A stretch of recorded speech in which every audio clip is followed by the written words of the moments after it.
이 선택과 예정에 대한 교리는 기독교의 핵심 교리이긴 하지만 참 난해한 난제입니다. 오늘날까지도 많은 논쟁이 있는 교리입니다.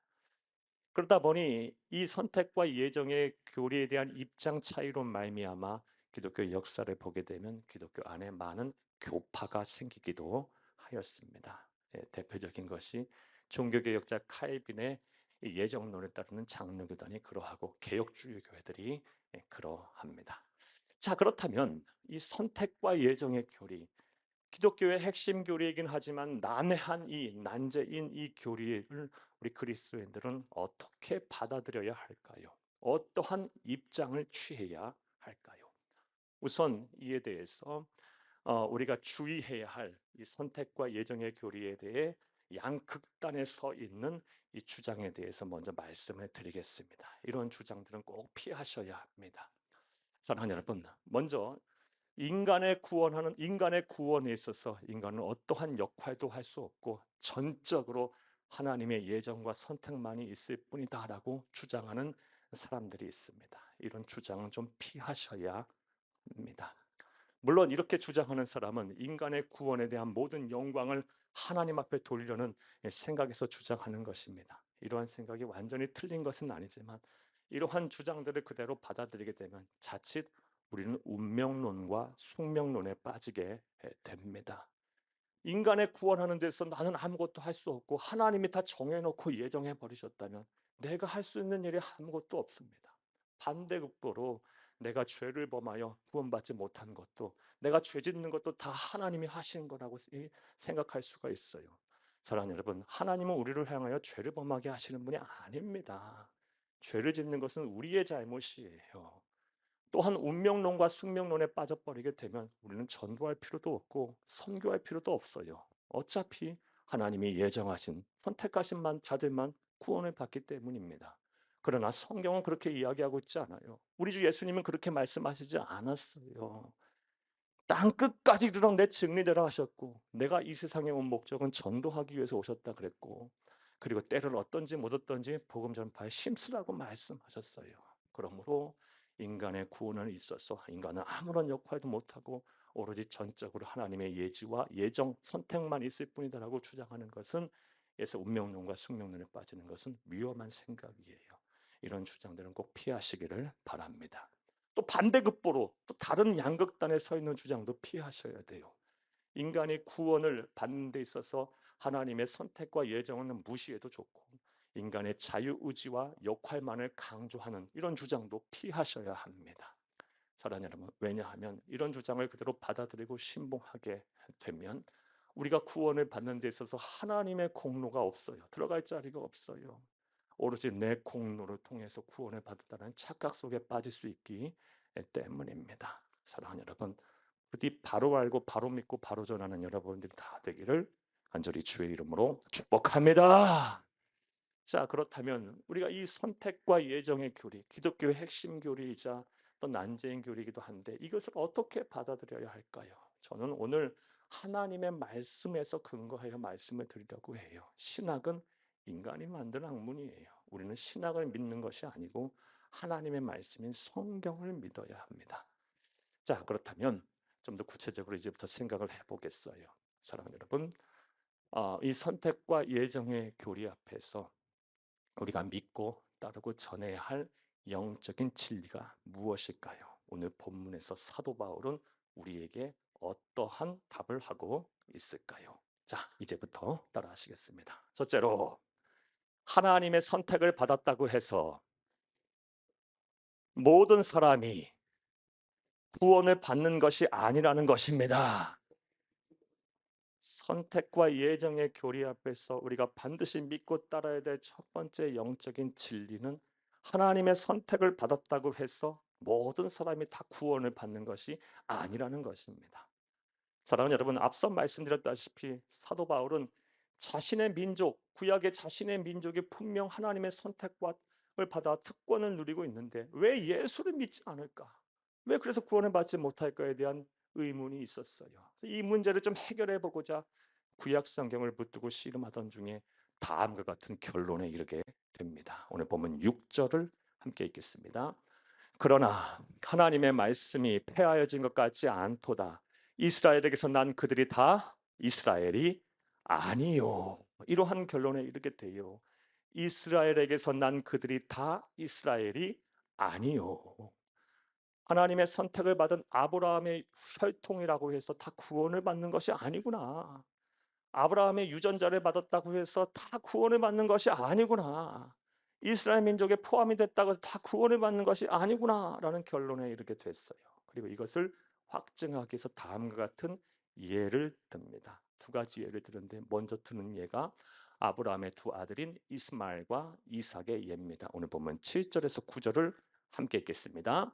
또한 아브라함의 씨가 다 그의 자녀가 아니라 오직 이삭으로부터 난 자라야 내 씨라 불리리라 하셨으니 곧 육신의 자녀가 하나님의 자녀가 아니요 오직 약속의 자녀가 씨로 여기심을 받느니라. 아멘. 여기까지만 보겠습니다. 사랑하는 여러분, 아브라함에게는 생전에 두 아들이 있었습니다. 사랑하는 여러분, 먼저 첩인 하갈을 통해서 난 아들인 이스마엘이 있었고, 그리고 나이가 지긋해서 100세에 하나님께서 약속하셔 주신다고 약속하신 번처 사라의 소생인 누가 있습니까? 이삭이 있었어요. 둘 다 아브라함의 분명 혈통을 받은 정상적인 후손들이에요. 그런데 하나님께서는 이스마엘을 선택하지 않고 이삭을 선택해서 구원하셨고 그를 통해서 구속사를 이어가셨습니다. 아브라함의 혈통으로 났다고 해서 다 구원을 받는 게 아니라는 겁니다. 이를 확증하기 위해서 또 다른 예를 오늘 본문 말씀에서 들고 있어요. 바로 이삭의 두 아들들인 쌍둥이 에서와 야곱입니다. 오늘 본문 10절에서 13절을 함께 읽겠습니다. 그뿐 아니라 또한 리브가가 우리 조상 이삭 한 사람으로 말미암아 임신하였는데 그 자식들이 아직 나지도 아니하고 무슨 선이나 악을 행하지 아니한 때에 택하심을 따라 되는 하나님의 뜻이 행위로 말미암지 않고 오직 부르시는 이로 말미암아 서게 하려 하사 12절 리브가에게 이르시되 큰 자가 어린 자를 섬기리라 하셨나니 기록된 바 내가 야곱은 사랑하고 에서는 미워하였다 하심과 같으니라. 아멘. 사랑하는 여러분, 이삭과 리브가에는 쌍둥이 두 아들이 있었어요. 우리 잘 알다시피 한날 한시에 태어난 에서와 야곱이 있었어요. 근데 오늘 본문에 우리가 보고 읽은 대로 그들이 태어나기도 전에 리브가의 뱃속에 있을 때부터 하나님께서는 에서는 미워하고 야곱은 사랑하셨다라고 말하고 있어요. 태어나지도 않은 아기들이 무슨 행위로 통해서 구원을 받고 선택을 받았다고 할 수 있겠어요. 엄마 뱃속에 있을 때부터 하나님은 에서는 버리고 야곱을 선택했다라고 말하고 있습니다. 이를 통해서 아브라함의 혈통으로 태어났다고 해서 다 구원을 받는 것이 아니다라는 결론에 이르게 됐습니다. 자, 그런데 우리가 이와 관련해서 간과해서는 안 되는 사항이 있습니다. 사랑하는 여러분, 그렇다고 해서 이스마엘, 에서 또는 이스라엘 민족이 하나님의 선택을 받지 않은 것이 아니에요. 그들 또한 분명 하나님의 선택 속에 있었어요. 그들을 통해서 하나님은 또 다른 하나님의 나라를 이 땅에 이루시려 했고 구속사를 이어가려고 하셨어요. 자, 그렇다면 이스마엘과 이삭, 에서와 야곱의 선택의 차이는 무엇일까요? 왜 하나님께서는 다 선택을 하셨다고 했는데 하나님께서는 이스마엘이 아닌 이삭을 선택하여 구원하시고 그리고 에서가 아닌 야곱을 선택하여 하나님의 구속사를 이어가셨을까요? 이들의 선택의 차이는 무엇일까요? 신학자들은 이에 대해서 다음과 같이 설명을 해요. 이스마엘과 에서는 선택을 받은 것이 분명하지만 그들의 선택은 하나님의 도구로 쓰임을 받기 위한 사명적 선택이었다라고 말을 하고요. 반면에 이 야곱과 이삭이 받은 선택은 사명적 선택에다 더불어 구원적 선택까지 받았기 때문에 그들이 구원을 받았다라고 설명을 해요. 정리하면 하나님의 선택과 예정에는 두 가지가 있어요. 사명을 부르시기 위한 사명적 선택이 있고 구원하시기 위한 구원적 선택이 있고 이 구원적 선택과 사명적 선택이 있는데 구원적 선택과 예정을 받은 자가 바로 구원을 받는다라는 것입니다. 즉 이스라엘 민족, 구약의 이스라엘 민족 전체는 하나님께서 당신의 나라를 이 땅에 이루시기 위해서 이 땅에 온 인류를 구원할 메시아를 이 땅에 오게 하시기 위한 사명적 선택을 주신 거예요. 온 이스라엘 민족이 그 일을 하게 하려고 하신 거예요. 하지만 그들 모두가 다 구원적 선택과 예정을 받은 것이 아니기에 구원을 안 받고 예수를 안 믿었다라는 것입니다. 이러한 결론에 이르고 그 답을 얻게 돼요. 그리고 그의 의문을 해결하게 됩니다. 사랑하는 여러분, 바로 알고 바로 믿고 바로 전하는 여러분 되기를 간절히 주의 이름으로 축복합니다. 자, 그렇다면 하나님이 선택하고 예정하신 그 하나님의 기준은 무엇일까요? 오늘 본문 16절을 보면 잘 알 수 있습니다. 함께 읽겠습니다. 그런즉 원하는 자로 말미암도 아니요 다른 박질하는 자로 말미암도 아니요 오직 긍휼히 여기시는 하나님으로 말미암음이니라. 아멘. 하나님이 선택하고 예정하시는 그 기준이 무엇입니까? 오직 긍휼히 여기시는 하나님으로 말미암음이에요. 쉽게 말해서 하나님 마음대로예요. 하나님 뜻대로예요. 이것을 에베소서에서는 다음과 같이 표현합니다. 에베소서 1장 5절을 함께 읽겠습니다. 그 기쁘신 뜻대로 우리를 예정하사 예수 그리스도로 말미암아 자기의 아들들이 되게 하셨으니. 아멘. 하나님이 우리를 선택하고 예정하셔서 구원하시는 그 기준이 무엇입니까? 하나님 마음대로, 하나님 뜻대로, 하나님 기뻐하시는 대로라는 겁니다. 네, 이게 바로 하나님의 선택의 기준이에요. 그 어떤 것도 들어가 있지 않아요. 그 어떤 것도 개입할 수 없어요. 오직 하나님 마음, 하나님 뜻, 하나님 기쁘신 대로 선택하고 예정하시는 거예요. 그러니 이러한 선택과 이런 예정에 대한 하나님의 말씀, 그런 기준을 듣게 되면요, 우리는 그 선택과 예정의 교리 앞에 어떤 반응을 보일 수밖에 없나요? 참, 도대체 저와 여러분이 누구이길래 하나님을 이렇게 아바 아버지라 부르게 됐나요? 도대체 무엇이고 누구이길래 이 세상엔 똑똑한 사람도 많고 가진 것이 많은 사람도 많고 많이 배운 사람도 많고 잘난 사람도 많고 한데, 그런 것들이 기준이 아니고 하나님 마음대로, 하나님 뜻대로, 하나님 기뻐하시는 대로 선택하신다고 했는데, 저와 여러분이 그런 선택과 예정 속에 있어서 하나님을 아바 아버지라 부르고 우리는 구원을 받았다고 확신 속에 살고 있어요. 참, 이것이 하나님의 은혜가 아니고서 무엇이겠습니까? 좀 다른 표현으로 표현을 해버리면 이 선택과 예정의 기준을요, 하나님이 저와 여러분을 선택하시면서 매우 매우 기뻐하셨다라는 거예요. 도대체 저와 여러분이 뭐길래 저와 여러분을 선택하시면 그렇게 기뻐하셨을까요? 기쁘신 뜻대로 우리를 선택하셨다니까요.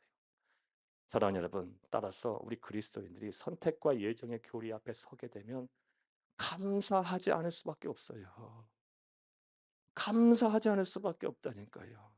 하나님 앞에 무한한 감사와 영광을 먼저 돌리시고 이 은혜에 보답하는 삶을 살게 노력하시는 저와 여러분 되기를 간절히 주의 이름으로 축복합니다. 축복합니다. 자, 이 선택과 예정의 교리 앞에서 우리가 믿고 따라야 될 영적인 진리, 오늘 본문 말씀에서 어떤 사실을 우리에게 주고 있습니까? 하나님의 선택을 받았다 해서 다 구원을 받는 것이 아니다.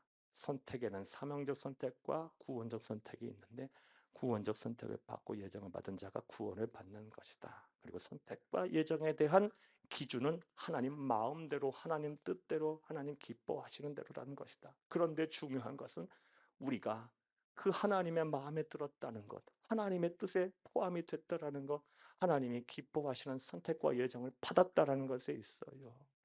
무한한 감사와 영광을 돌리고 하나님 은혜에 보답하는 삶을 사시기를 다시 한번 간절히 주의 이름으로 축복합니다. 자, 또 선택과 예정의 교리 앞에서 우리가 반드시 믿고 따르고 전해야 할 영적인 진리는 무엇일까요? 오늘 본문에서 사도 바울은 우리에게 어떤 답을 하고 있을까요? 따라하시겠습니다. 둘째로, 하나님은 절대로 불의하지 않다는 것입니다. 선택과 예정의 교리 앞에서 우리는 이 사실을 온전히 믿어야 합니다. 하나님은 절대로 불의하지 않다는 것입니다. 이게 무슨 뜻이냐? 무슨 연관성이 있냐? 잘 들어보시기 바라요.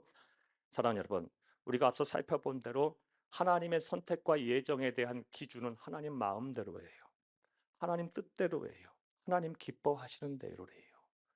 자, 우리가 이 사실을 믿는데 이런 사실을 세상에 전하게 되면 많은 세상 사람들은 못마땅하게 생각할 거예요. 이해가 안 될 거예요. 그리고 '하나님 참 불의하신 분이네.'라고 하나님을 매도할 거예요. 혹시 여러분 가운데 그런 생각 갖고 계실까 걱정입니다. 사랑하는 여러분, 다음 같은 생각하면서 하나님에 대한 불만을 제기할 거예요. 누구는 사랑하고, 누구는 버리고, 누구는 정말 사랑해서 편에 가깝게 사랑해서 구원한다고 하고, 누구는 철저하게 유기해서 버리듯이 하는, 이게 정말 하나님은 사랑이신가? 하나님은 한 영혼의 천하보다 귀하게 여기신다고 말씀해 놓고서 누구는 철저하게 사랑하고 누구는 철저하게 버려? 이거 말과 행동이 일치하지 않는, 하나님 불의하신 분 아닙니까? 하나님 불공평한 분 아니십니까? 이렇게 문제를 제기할 수 있다라는 겁니다. 사랑하는 여러분, 실제로 성경을 보면 이러한 하나님에 대한 오해를 할 만한 사례들이 나와요.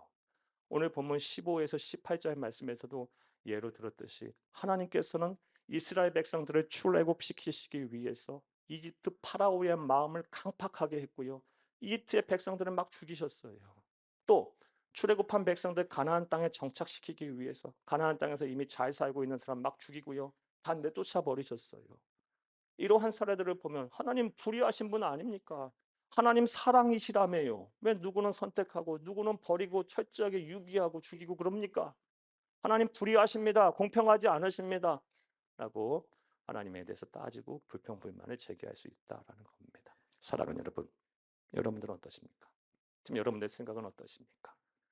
그런데 이러한 생각이 어제 오늘만의 일이 아니었다는 것을 오늘 본문을 통해 알 수 있습니다. 오늘 본문을 보게 되면 사도 바울이 로마서를 쓸 당시 초대교회 로마 교회 성도들 가운데도 이러한 불만, 이러한 생각을 가진 사람들이 많이 있었어요. 분명 사도 바울이 선택과 예정에 대한 말씀을 하셨을 거예요.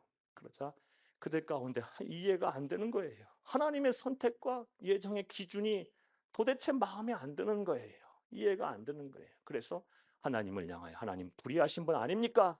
라고 따져 물었더니 사도 바울이 이에 대해서 다음과 같이 말합니다. 오늘 보면 14절을 함께 읽겠습니다. 그런즉 우리가 무슨 말을 하리요? 하나님께 불의가 있느냐? 그럴 수 없느니라. 뭐 별 대답도 없어요. 그냥 명확한 한마디예요. 하나님 불의하지 않는다. 끝이에요. 불의하지 않다라는 말은 하나님은 틀리지 않는다. 하나님은 실수하지 않는다. 하나님은 오류가 없다. 하나님이 하시는 모든 행함에는 악함이 없다. 하나님은 절대적으로 선하신 분이시다라는 뜻이에요. 그리고 나서 또 여전히 사람들이 문제를 제기하면서 하나님 왜 이렇게 허물이 많으신 분이십니까? 그러자 이번에는 19절 말씀을 보게 되면 강한 어조로 책망을 합니다. 19절도 함께 읽겠습니다. 혹 네가 내게 말하기를 그러면 하나님이 어찌하여 허물하시느냐? 누가 그 뜻을 대적하느냐? 하시니 성경은 뉘앙스를 잘 파악하며 읽어야 돼요. 지금 막 혼내고 있는 거예요. 하나님이 허물이 있다니, 하나님이 불공평하다니, 하나님이 불의하시다니, 무슨 말도 안 되는 소리 하지 마라. 누가 하나님의 뜻을 대적하려고 하느냐? 혼내고 있는 거예요. 따라서 저와 여러분 또한 우리의 머리로, 우리의 지식으로, 우리의 경험으로, 우리의 생각으로 이 하나님의 이 뜻과 하나님의 선택과 예정에 대한 기준이 이해가 안 되고, 때로는 그런 하나님이 불의해 보인다 할지라도 우리는 그렇게 생각해서 안 돼요. 불신해서는 안 돼요. 하나님은 불의하지 않는다. 하나님은 항상 옳다. 하나님은 틀리지 않는다. 하나님은 실수하지 않는다. 하나님이 하시는 모든 선택과 행함, 예정의 모든 행함은 절대적으로 선하다라고 온전히 믿는 저와 여러분 되기를 간절히 주의 이름으로 축복합니다. 선택과 예정의 교리 앞에서 우리가 가져야 할 바른 믿음의 태도, 영적 진리가 무엇입니까? 하나님은 불의하지 아니하신다라는 겁니다. 또 오늘 본문 말씀에서 알 수 있는 선택과 예정의 교리에 관해서 알 수 있는 영적인 진리는 무엇일까요? 자, 따라하시겠습니다. 셋째로 구원적 선택과 예정을 받았다 할지라도 예수를 믿고 끝까지 믿음을 지키지 않으면 구원받지 못한다는 것입니다.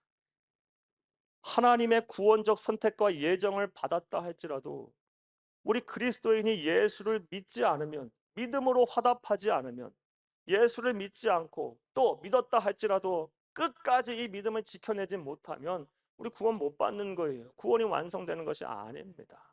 분명히 알아야 돼요. 사랑하는 여러분, 오늘 본문 말씀을 보게 되면 본문 말씀을 보게 되면 이 사도 바울이 앞서 우리가 살펴본 대로 하나님의 구원적 선택과 예정은 일방적이고 아주 절대적인 선택이자 예정이었음을 우리가 알 수가 있어요. 오로지 하나님의 마음이에요. 오로지 하나님의 뜻이에요. 오로지 하나님이 기뻐하시는 대로 선택하고 예정하신 거예요. 하나님의 선택과 예정의 특징은 일방적이고 아주 절대적이에요. 그리고 이것을 더욱 확증하여 설명하기 위해서 오늘 본문 말씀 21절 말씀을 보게 되면 사도 바울이 토기장이의 비유를 통해서 설명합니다. 우리 21절을 함께 읽겠습니다. 토기장이가 진흙 한 덩어리로 하나는 귀 있을 그릇을 하나는 천 있을 그릇을 만들 권한이 없느냐. 아멘. 토기장이는 하나님을 비유하고요. 진흙은 우리들을 말해요. 그것을 가지고 토기장이가 마음대로 질그릇 만들 수도 있고 또 마음대로 귀한 그릇 만들 수도 있는 것 아니겠어요? 토기장이 마음대로 그렇게 하는 거예요. 따라서 하나님이 누구를 선택할 수도 있고 예정할 수도 있고 구원할 수도 있고 다 그 창조주의 마음이에요. 이처럼 하나님의 선택과 예정의 특징은요 일방적이고 절대적입니다. 자, 그런데 하나님의 선택과 예정이 이렇게 일방적이고 절대적이라고 해서 우리가 놓쳐서는 안 되는 중요한 사실들이 있습니다. 먼저 아무리 하나님의 선택이 일방적이고 절대적이라 할지라도 이 선택하는 구원의 대상은 모든 사람에게 열려 있다라는 것입니다. 사랑하는 여러분, 사도 바울은 이것을 오늘 본문에서 설명하기 위해서 구약의 호세아 선지자의 글을 인용하고 있습니다. 오늘 본문 25, 26절을 함께 읽겠습니다. 호세아의 글에도 이르기를 내가 내 백성이 아닌 자를 내 백성이라 사랑하지 아니한 자를 사랑한 자라 부르리라. 너희는 내 백성이 아니라 한 그곳에서 그들이 살아계신 하나님의 아들이라 일컬음을 받으리라 함과 같으니라. 아멘. 25절에 내 백성은 이스라엘 민족을 말해요. 사랑하지 아니하는 자는 누굴 말해요? 이방인들을 말해요. 그들을 사랑하겠다고 말씀하고 계세요. 하나님의 이 선택과 예정이 일방적이에요. 절대적이에요. 그 어떤 사람의 입김도 어떤 생각도 개입될 수 없어요. 그냥 하나님이 하시는 거예요. 그런데 이 구원에 대한 이 선택에 대한 대상이 모든 사람에게 열려 있다라는 겁니다. 그래서 저와 여러분이 그 선택과 예정을 받아 구원을 받은 거예요. 만약에 이 모든 사람에게 열려 있지 않다면요, 그냥 이스라엘 민족 그리고 특수한 집단 사람들만 구원을 받았을 거예요. 모든 사람들에게 다 이 선택과 예정은 열려 있어요. 자, 또 하나님의 선택과 예정이 일방적이고 절대적이라 해도 우리가 또 반드시 알아야 될 또 다른 사실은요. 앞서 우리가 대주로 읽은 대로 우리가 구원적 선택, 그 일방적이고 절대적인 구원적 선택과 예정을 받았다 할지라도 우리가 믿음으로 화답하지 않으면 아무런 소용이 없는 거예요. 믿음으로 화답해서 예수를 그리스도로 믿고 그리고 나서 끝까지 이 믿음을 지켜내야 우리의 구원이 비로소 완성되는 것입니다. 사도 바울은 이것을 설명하기 위해서 구약의 이사야 선지자의 글을 오늘 본문을 보면 인용합니다. 오늘 보면 27절을 함께 읽겠습니다. 또 이사야가 이스라엘에 관하여 외치되 이스라엘 자손들의 수가 비록 바다의 모래 같을지라도 남은 자만 구원을 받으리라. 아멘. 남은 자가 누구예요? 구원적 선택과 예정을 받은 후에 믿음으로 화답한 자를 말해요. 그래서 예수를 그리스도 믿은 자를 말해요. 더 분명하게 표현하면요, 그렇게 믿음을 가지고 나서 숱한 시련과 역경 속에서도 세속적인 유혹 속에서도 어떻게든 믿음을 지켜낸 자를 말해요. 그런 자만 뭐다? 구원을 받는 거예요. 사랑하는 여러분, 이 구원은요 하나님과 우리가 합력해서 이뤄내는 결과예요.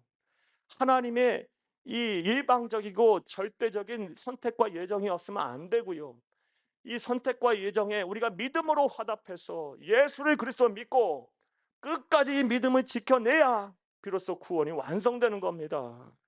온전히 믿는, 바로 알고 바로 믿는 저와 여러분 되기를 다시 한번 간절히 주의 이름으로 축복합니다. 예수님이 나의 구세주이시고 내 죄의 문제를 해결하신 분이시며 예수님만이 나의 참된 소망임을 잊지 마세요. 우리 주 예수님의 품에 영광스러운 품에 안기는 그날까지 끝까지 믿음을 지키시기를 다시 한번 간절히 주의 이름으로 축복합니다. 축복합니다. 축복합니다.